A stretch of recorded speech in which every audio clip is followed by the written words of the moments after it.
호프를 본 사람들에게 한 가지 질문을 드리고 싶습니다. 이 영화의 배경은 어디라고 생각하시나요? 아마 대부분은 주저없이 이렇게 대답할 겁니다. 1980년대 대한민국, 그리고 외계인이 지구를 침공한 이야기. 저 역시 영화를 처음 봤을 때는 그렇게 생각했습니다. 한국 배우들이 등장하고 모두 한국어를 사용하며 낡은 경찰서와 시골 마을, 그리고 1980년대의 풍경까지. 누가 봐도 대한민국처럼 보이기 때문입니다. 하지만 영화를 두 번째, 세 번째 다시 보기 시작하면서 계속해서 머릿속을 떠나지 않는 의문이 하나 생겼습니다. 정말 그곳은 대한민국이 맞았을까요? 조금 더 정확히 말하면 우리는 영화 속에서 호포항이 대한민국이라는 사실을 직접 확인한 적이 있었을까요? 생각보다 놀라운 사실은 영화는 단 한 번도 이곳이 대한민국이라고 명확하게 말하지 않습니다. 우리는 단지 익숙한 풍경을 보고 익숙한 언어를 듣고 스스로 그렇게 믿었을 뿐입니다. 여기서부터 이 영화는 전혀 다른 방향으로 해석되기 시작합니다. 만약 호포항이 대한민국이 아니라면, 아니 애초에 지구가 아니라면, 처음엔 말도 안 되는 이야기처럼 들릴 수도 있습니다. 하지만 영화 속에 흩어져 있는 수많은 단서들을 하나씩 연결해보면 오히려 이 가설이 생각보다 훨씬 자연스럽게 설명되는 순간들이 있습니다. 흥미로운 사실은 영화의 초기 기획 단계에서 감독 역시 이 작품은 지구가 아닌 다른 행성에서 벌어지는 이야기로도 해석할 수 있다는 취지에 발상을 했다고 알려져 있습니다. 물론 영화는 끝까지 그 사실을 직접 말하지 않습니다. 하지만 중요한 건 부정하지도 않았다는 것입니다. 그리고 저는 영화를 다시 보면서 이 작품이 처음부터 관객을 속이기 위해 수많은 단서를 의도적으로 숨겨놓았다는 생각을 하게 됐습니다. 왜 하필 1980년대였는지, 왜 하필 실존하지 않는 호포항이라는 마을이었는지, 왜 외부 세계는 거의 등장하지 않는지, 왜 외계인들은 인간을 무차별적으로 학살하지 않고 오직 자신들의 아이를 찾는 행동만 보였는지, 그리고 왜 마지막에 등장한 거대한 우주선은 우리가 생각하는 것처럼 침략군이라고 단정할 수 없는지. 오늘은 이 모든 단서들을 하나씩 연결해서 호포항은 사실 지구가 아니었다 라는 팬 이론을 논리적으로 분석해 보겠습니다. 이제부터 설명드릴 내용은 영화가 공식적으로 밝힌 설정이 아니라 영화 속 장면들과 제작비와 그리고 감독이 남겨놓은 여백을 바탕으로 구성한 하나의 해석입니다. 하지만 영상을 끝까지 보신다면 아마 여러분도 이 영화를 다시 보게 되었을 때 예전과는 전혀 다른 작품처럼 느껴질지도 모릅니다. 그럼 첫 번째 단서부터 살펴보겠습니다. 첫 번째 단서입니다. 우리는 왜 호포항을 당연히 대한민국이라고 생각했을까요? 아주 간단합니다. 영화가 그렇게 믿도록 만들었기 때문입니다. 영화가 시작되면 가장 먼저 눈에 들어오는 것은 익숙한 한국 배우들입니다. 사람들은 모두 한국어를 사용하고 거리에는 한국식 간판이 보이며 낡은 버스와 경찰서, 시골 마을의 풍경까지 모든 것이 1980년대 대한민국을 떠올리게 합니다. 그래서 우리의 뇌는 아무런 의심 없이 결론을 내립니다. 아, 여기는 대한민국이구나. 그런데 여기서 아주 흥미로운 사실 하나가 있습니다. 우리가 그렇게 생각한 이유는 영화가 대한민국이라고 증명했기 때문이 아닙니다. 우리가 스스로 그렇게 해석했기 때문입니다. 잠시 생각해 보겠습니다. 영화 속에서 대한민국 혹은 한국이라는 단어가 몇 번이나 등장했는지 기억하시나요? 놀랍게도 대부분의 관객들은 기억하지 못합니다. 왜냐하면 그 장면 자체가 거의 없기 때문입니다. 영화는 매우 영리한 방법을 사용합니다. 국가의 이름을 직접 설명하는 대신 한국처럼 보이는 요소들만 끊임없이 보여줍니다. 즉, 사실을 말한 것이 아니라 관객이 스스로 결론을 내리도록 유도한 것입니다. 이것은 영화에서 자주 사용하는 인지적 착시입니다. 사람은 익숙한 정보를 몇 개만 보아도 나머지를 스스로 채워넣는 습성이 있습니다.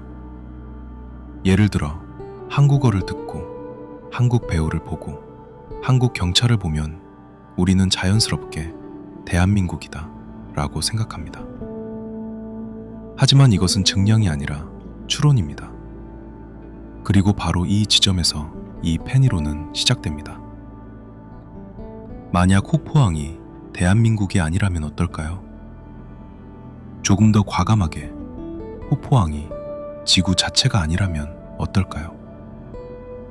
여기서 많은 사람들이 이렇게 말할 수도 있습니다. 아니, 한국어를 쓰는데 어떻게 지구가 아니냐? 좋습니다. 그 질문은 당연히 나와야 합니다. 하지만 SF 영화에서는 언어가 반드시 출신 행성을 의미하지는 않습니다. 오히려 언어는 그 사회의 문화가 어떻게 형성되었는지를 보여주는 요소일 뿐입니다. 만약 인간들이 오래전 어떤 이유로 다른 행성에 정착했다면 그곳에서도 한국어를 사용할 수 있습니다. 한국식 마을을 만들 수도 있고 한국 문화를 이어갈 수도 있습니다.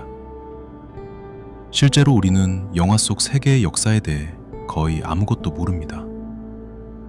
인류가 언제부터 그곳에서 살아왔는지, 외부 세계가 어떤 모습인지, 다른 도시가 존재하는지, 심지어 우주 개발이 이루어진 세계인지조차 영화는 설명하지 않습니다. 관객은 익숙한 풍경만 보고 그곳을 지구라고 믿습니다. 하지만 영화는 그 믿음을 확인해주지 않습니다.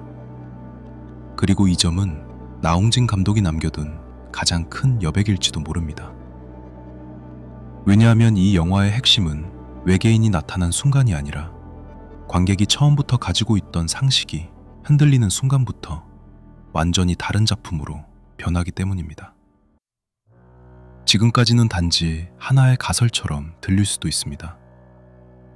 하지만 다음 단서부터는 이 의문이 훨씬 더 커집니다. 왜냐하면 호프항이라는 마을 자체가 일반적인 시골 마을이라고 보기에는 너무 이상한 점들이 많기 때문입니다. 이제 두 번째 단서를 살펴보겠습니다. 이번에는 호포항이라는 공간 자체를 보겠습니다.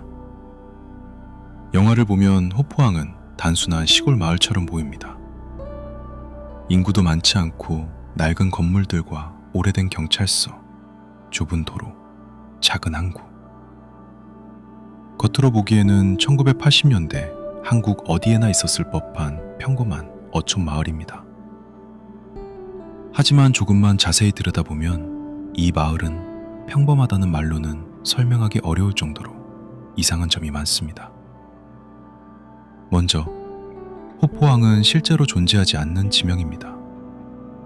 감독은 굳이 실존하는 항구나 도시가 아니라 가상의 공간을 선택했습니다. 왜였을까요? 단순히 촬영 때문이었다면 실제 지명을 사용해도 아무 문제가 없었을 것입니다. 하지만 호포항이라는 이름은 영화 속에서만 존재하는 장소입니다. 즉, 감독은 처음부터 현실과 적당한 거리를 둔 공간을 만들고 싶었던 것입니다. 그리고 더 이상한 점이 있습니다. 영화를 끝까지 봐도 호포항 밖의 세상은 거의 등장하지 않습니다. 주차해 생각해 보십시오. 대한민국이라는 나라는 결코 작은 나라가 아닙니다. 1980년대라고 해도 군대가 있고 정부가 있고 도시가 있고 수많은 경찰과 행정기관이 존재했습니다. 그런데 영화 속에서 벌어지는 엄청난 사건에 비해 외부 세계의 존재감은 놀라울 정도로 희미합니다. 마치 세상의 크기가 호포항을 중심으로 멈춰 있는 것처럼 말입니다. 물론 이것만으로는 외딴 시골이라 그렇겠지 라고 생각할 수도 있습니다. 맞습니다.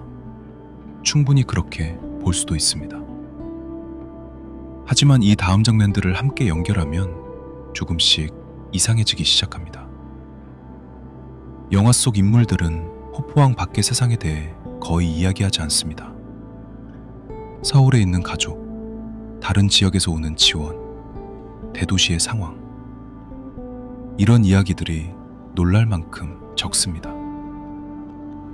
우리는 영화가 보여주는 만큼만 세상을 인식합니다. 그리고 영화는 호포항 밖의 세계를 의도적으로 보여주지 않습니다. 여기서 한 가지 상상을 해보겠습니다. 만약 호포항이 대한민국의 작은 마을이 아니라 어떤 거대한 행성 위에 만들어진 인간들의 작은 정착지라면 어떨까요? 그렇다면 외부 세계가 거의 등장하지 않는 이유도 설명됩니다. 주민들이 알고 있는 세상 자체가 그 정도 규모일 수도 있기 때문입니다. 그들은 자신들이 대한민국에 살고 있다고 믿지만 실제로는 아주 오래전 이주해온 인간 공동체의 후손일 수도 있습니다. 세대가 흐르면서 원래의 역사는 사라지고 문화만 남았을 가능성도 있습니다. 그래서 한국어를 사용하고 한국식 생활을 하며 대한민국이라는 개념을 당연하게 받아들이고 있을 수도 있습니다. 생각해보면 우리 역시 지구가 둥글다는 사실을 직접 우주에서 확인한 적은 없습니다.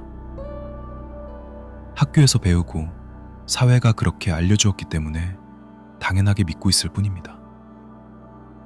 영화 속 주민들도 마찬가지일 수 있습니다. 그들이 자신들이 사는 곳을 대한민국이라고 믿는다고 해서 그것이 반드시 우리가 아는 지구의 대한민국이라는 의미는 아닙니다. 그리고 이 가설을 더욱 흥미롭게 만드는 것은 영화의 시대적 배경입니다. 왜 하필 1980년대였을까요? 휴대전화도 없고 인터넷도 없으며 위성지도도 없던 시대. 사람들은 세상을 직접 확인할 방법이 거의 없었습니다. 정보는 신문과 라디오, 그리고 입소문이 전부였습니다. 만약 이런 시대라면 주민들은 자신들이 살아가는 세계의 진실을 평생 모르고 살아갈 수도 있습니다. 어쩌면 감독은 그래서 1980년대를 선택한 것은 아닐까요? 관객이 당연히 대한민국이겠지 라고 믿기 가장 쉬운 시대. 그리고 등장인물들이 자신들의 세계를 의심할 이유가 전혀 없는 시대. 하지만 여기까지는 아직 공간에 대한 이야기였습니다. 다음 단서부터는 이 가설이 훨씬 강력해집니다.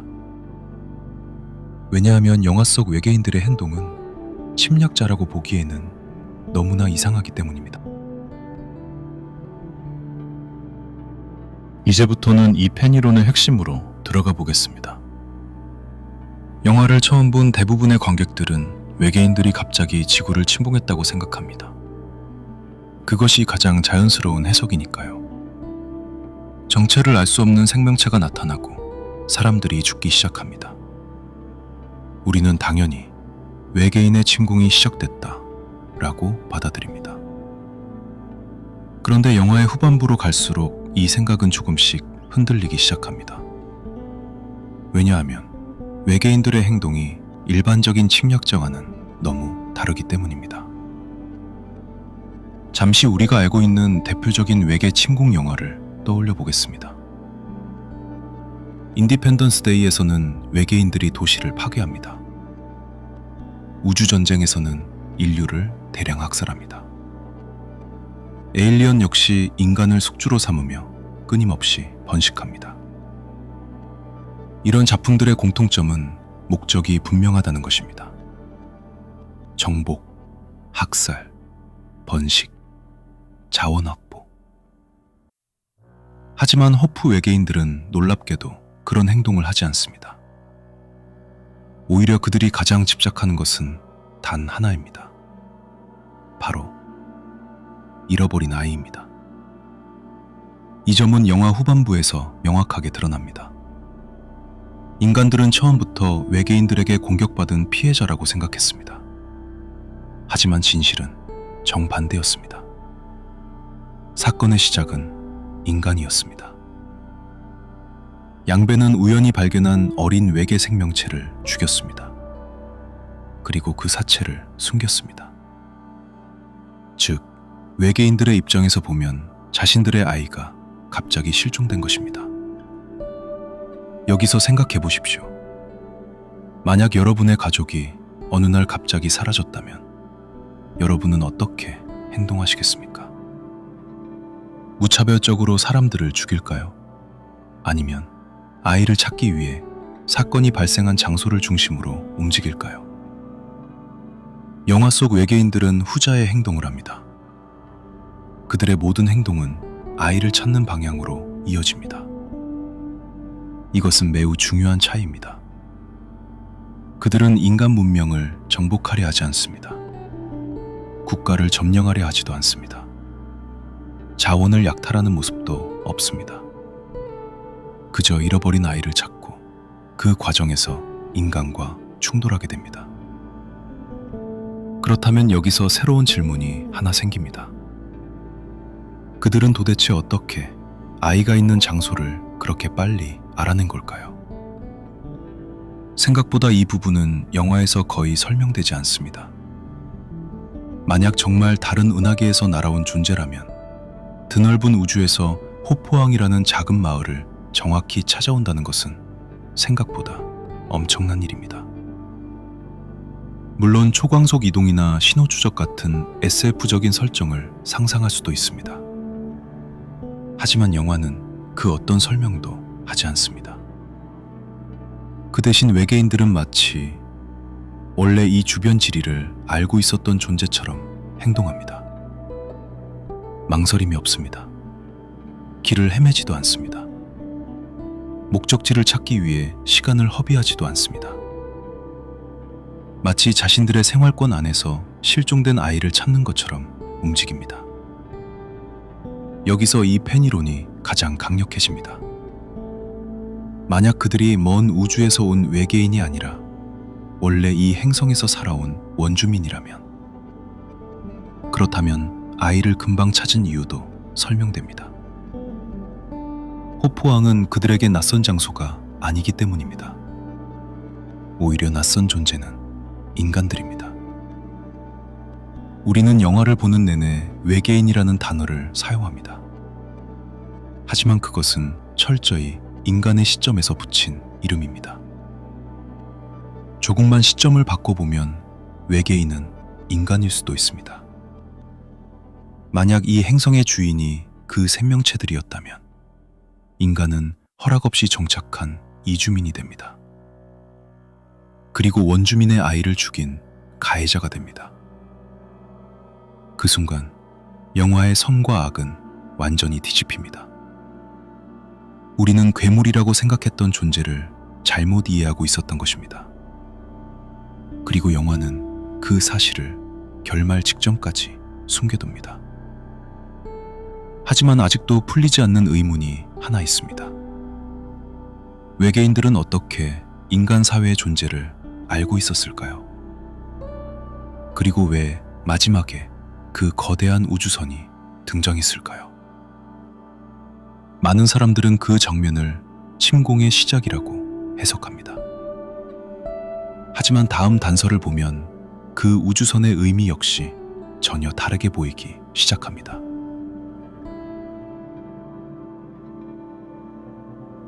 이제 영화의 마지막 장면으로 가보겠습니다. 아마 가장 많은 이야기가 나온 장면일 것입니다. 콜, 그리고 하늘을 뒤덮는 거대한 함선. 엄청난 굉음과 함께 함선은 호포항 인근으로 추락합니다. 그 충격은 상상을 초월합니다. 대지는 갈라지고 주변은 거대한 충격파에 휩싸입니다. 영화는 마치 세상의 질서가 무너지는 듯한 장면을 보여주며 끝이 납니다. 여기까지는 누구나 같은 장면을 봅니다. 하지만 정작 가장 중요한 질문에는 영화가 끝까지 답하지 않습니다. 도대체 왜 추락한 것일까? 생각해보면 영화는 이 장면을 매우 독특하게 연출합니다. 분명 거대한 재앙이 벌어지고 있습니다. 하지만 그 원인은 설명하지 않습니다.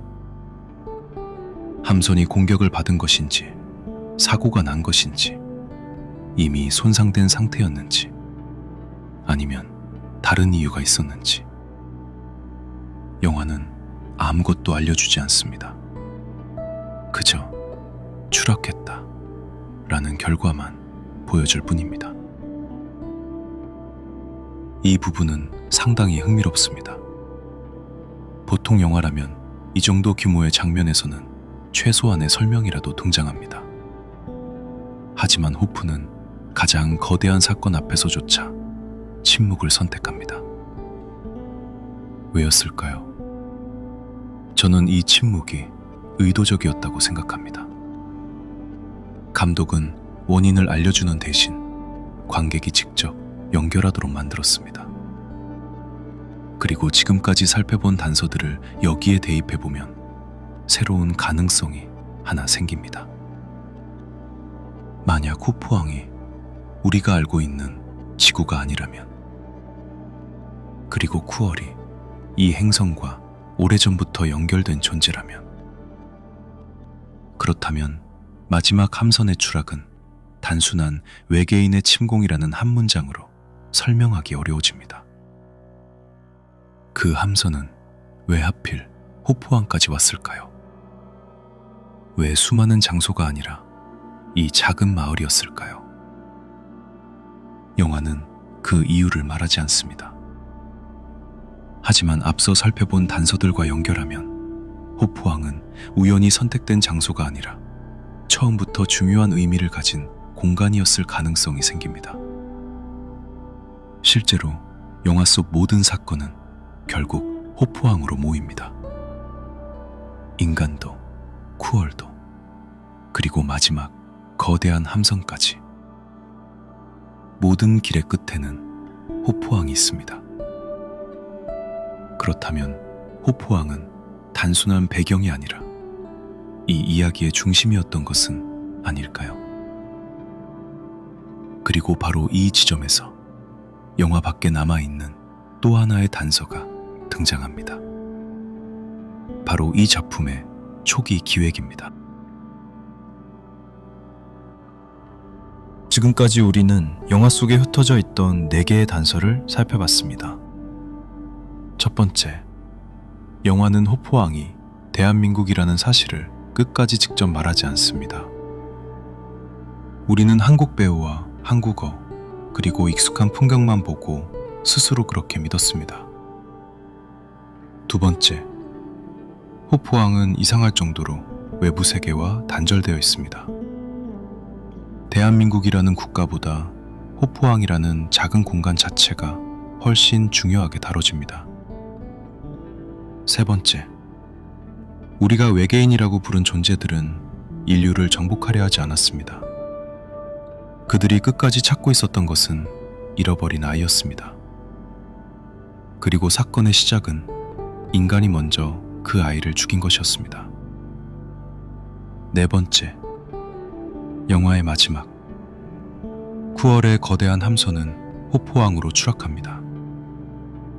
엄청난 충격이 발생하지만 영화는 왜 추락했는지, 무슨 일이 있었는지 끝까지 설명하지 않습니다.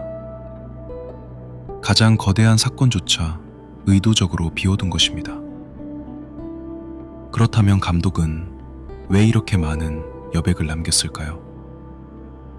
여기서 영화 밖의 이야기를 하나 떠올려 볼 필요가 있습니다. 이 작품은 초기 기획 단계에서 마스라는 제목으로 알려졌습니다. 그리고 나홍진 감독 역시 이 작품이 다른 행성의 이야기로도 해석될 수 있도록 구상했다는 취지의 이야기를 여러 차례 남겼습니다.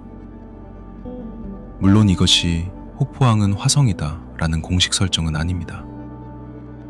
하지만 지금까지 살펴본 모든 단서와 이 제작 비화를 연결하면 하나의 그림이 완성됩니다. 호프왕은 애초부터 대한민국이 아니었던 것입니다. 그리고 우리가 살고 있다고 믿었던 지구 역시 지구가 아닐 수도 있습니다. 인간은 아주 오래전 다른 행성에 정착했고 세월이 흐르면서 자신들의 기원을 잊었습니다. 한국어를 사용하고 한국 문화를 이어오며 자신들이 대한민국에서 살아간다고 믿게 되었을 뿐입니다. 반대로 우리가 외계인이라 불렀던 존재들은 사실은 그 행성에서 원래 살아가던 원주민이었을지도 모릅니다. 그렇다면 영화의 모든 사건은 전혀 다른 의미를 갖게 됩니다. 외계인의 침공이 아니라 원주민의 아이가 죽었습니다. 인간은 그 사실을 숨겼습니다. 그리고 쿠얼은 그 아이를 찾기 위해 움직였습니다. 마지막 거대한 함선 역시 그 사건과 연결된 결과였을 뿐 영화는 그 이상의 설명을 하지 않습니다. 결국 호프는 외계인이 나타나는 영화가 아니라 관객이 여기는 지구다 라는 선입견을 이용한 영화였는지도 모릅니다. 물론 오늘 이야기한 내용은 영화 속 단서들과 제작 과정에서 알려진 이야기들을 연결해 만든 하나의 팬 이론입니다. 하지만 좋은 팬 이론이란 영화와 모순되지 않으면서 보이지 않던 장면을 새롭게 바라보게 만드는 해석입니다. 그리고 저는 이 이론이 바로 호프를 다시 한번 보게 만드는 가장 흥미로운 해석 중 하나라고 생각합니다. 영화를 처음 보면 우리는 외계인의 침공을 봅니다.